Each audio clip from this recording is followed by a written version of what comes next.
5 negara yang paling kuat di Asia Tenggara. Di tempat yang kelima adalah negara Myanmar yang mempunyai bajet ketenteraan sebanyak 2.9 bilion US dollar.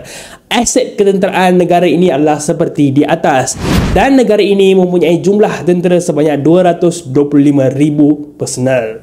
Di tempat yang keempat, negara yang paling kuat di Asia Tenggara adalah negara Singapura.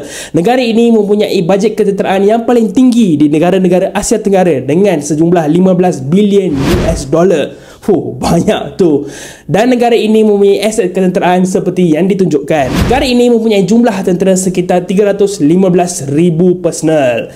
Di tempat yang ketiga, negara yang paling kuat di Asia Tenggara adalah negara Thailand. Negara ini mempunyai bajet ketenteraan sebanyak 5.8 bilion US dollar. Negara ini mempunyai aset ketenteraan seperti yang ditunjukkan di atas. Dan negara ini mempunyai jumlah tentera sebanyak 585,000 personel.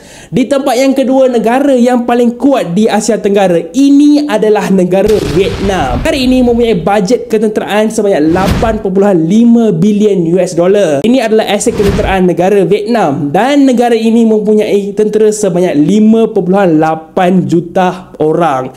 Yes, dalam 5 juta itu adalah tentera simpanan. Di tempat yang pertama, negara yang paling kuat di Asia Tenggara, saya rasa korang semua tahu, ini adalah negara Indonesia. Negara ini mempunyai bajet ketenteraan sebanyak 10.6 bilion US dollar. Ini adalah aset ketenteraan bagi negara Indonesia, dan negara ini mempunyai jumlah tentera sebanyak 1.5 juta tentera, termasuk tentera simpanan. Kalau korang suka video seperti ini, jangan lupa follow saya, Octoman Fazil.